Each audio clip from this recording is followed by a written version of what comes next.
ओम शांति। आज 15 फरवरी बाप दादा के साकार महावाक्य बाबा ने सुनाया। मीठे बच्चे, आत्मा रूपी दीपक में योग रूपी घृत डालो तो आत्मा शक्तिशाली हो जाएगी। प्रश्न है, आत्मा रूपी बैटरी में पावर भरने का आधार क्या है? उत्तर है, आत्मा रूपी बैटरी में पावर भरने के लिए बुद्धि योग का बल चाहिए।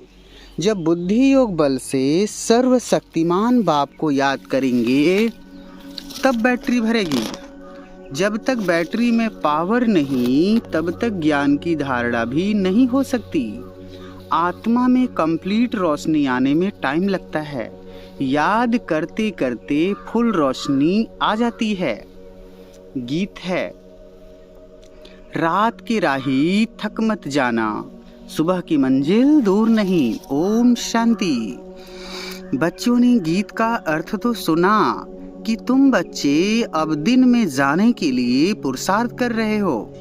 नई दुनिया में तो रोशनी ही रोशनी है, पुरानी दुनिया में अंधियारा ही अंधियारा है। यह है ब्रह्मा की घोर अंधियारी रात। तुम अभी दिन में जा रहे हो। बाप बच्चों को कहते हैं, यह बुद्धि का योग लगाते लगाते थक नहीं जाना। जितना तुम योग लगाते हो उतना सोझरा होता है। आत्मा रूपी दीपक की ज्योत जो उझाई हुई है वह आती जाती है।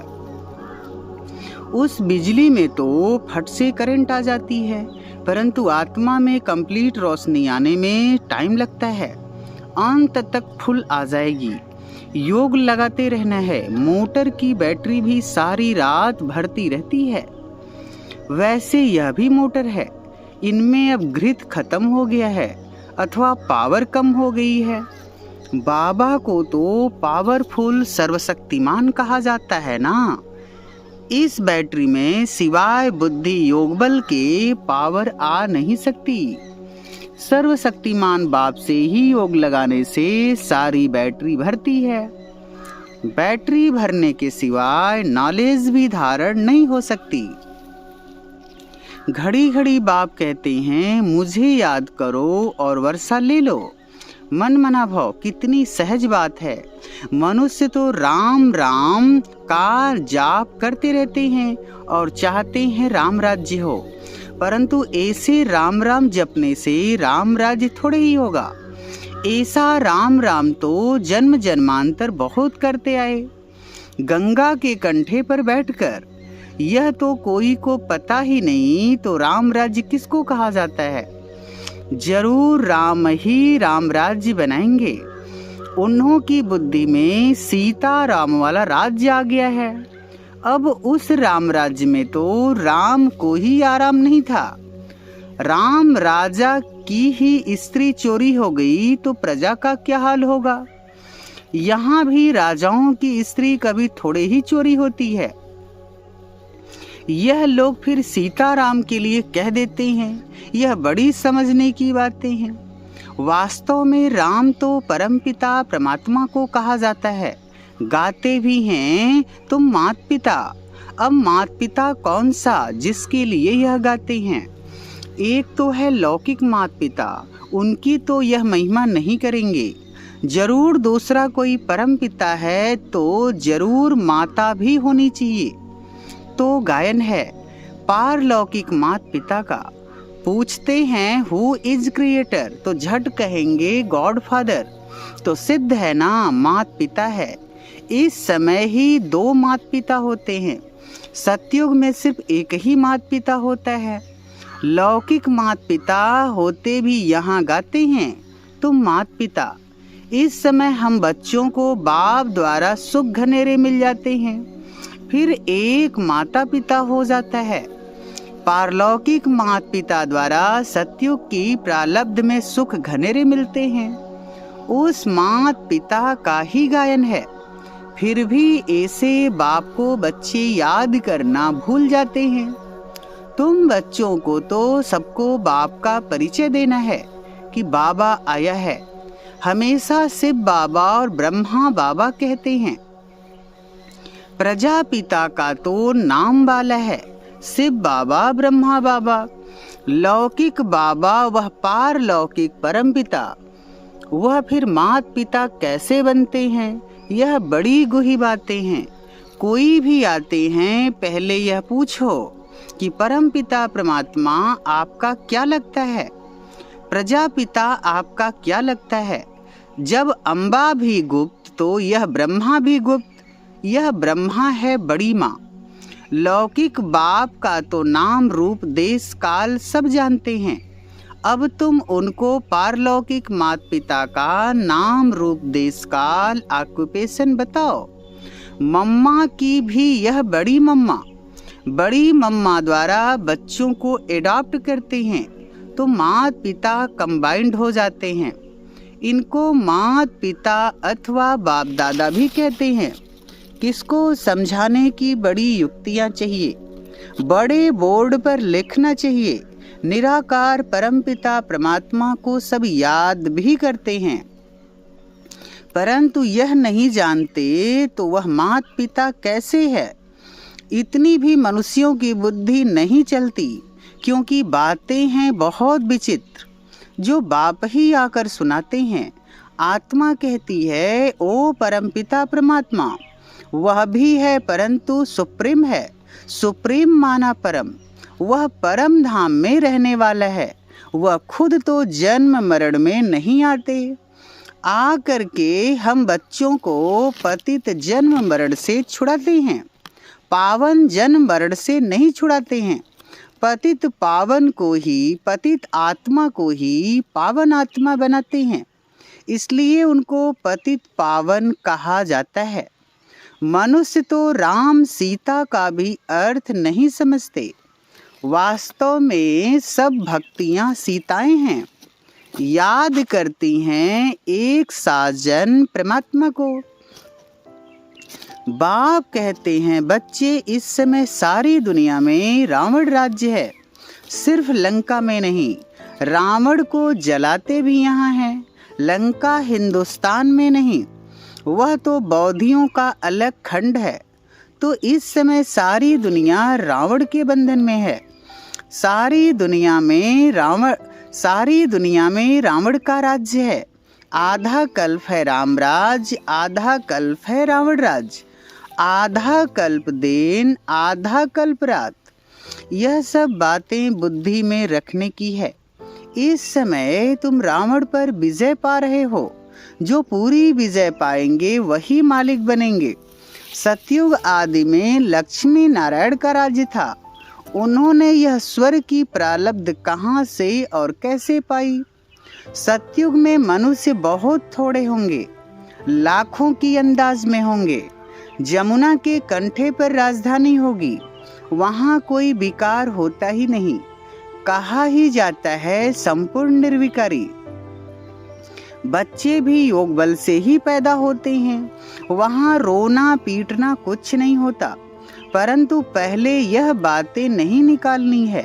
पहली बात ही यह उठाओ कि निराकार परमपिता परमात्मा और हम आत्माएं भी परलोक से आते हैं। तो तुम्हारा पारलौकिक परमपिता से क्या संबंध है? नंबर 1 बात है यह। पहले यह बाप का संबंध निकालो तो माँ का और वर्षे का संबंध निकलेगा। एक अलफ को भूलने से ही सब कुछ भूले हैं। रावण ने पहले अलफ से ही भुलाया है, फिर अलफ की मदद से हम रावण पर जीत पाते हैं। समझाने की पॉइंट्स तो बहुत है। प्रदर्शनी में मुख्य बात अलफ की समझानी है। अलफ के बाद ही बे ते आता है। अलफ को नहीं समझा तो कुछ नहीं समझेंगे। कितना भी बल भल माथा मारो, परम पिता है तो पिता से वर्षा मिलता है। बाबा का वर्षा मिला तो वर्षे के हकदार बन ही जाते हैं। त्रिमूर्ति पर समझाना कितना सहज है। ऊपर में बाप खड़ा है, नीचे लक्ष्मी नारायण वर्षा, यह विष्णु खड़ा है। बाबा कहते मुझे याद करो तो यह वर्षा पाएंगे। बच्चे कहते, बाबा आप तो निराकार हो, आप कैसे वर्षा देंगे?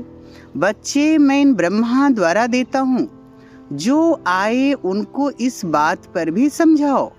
मूल बात ही त्रिमूर्ति की है। त्रिमूर्ति ब्रह्मा का तो कोई अर्थ ही नहीं। समझाना है यह निराकार शिव बाबा, उनको ही ज्ञान का सागर कहा जाता है। फिर यह वर्षा है।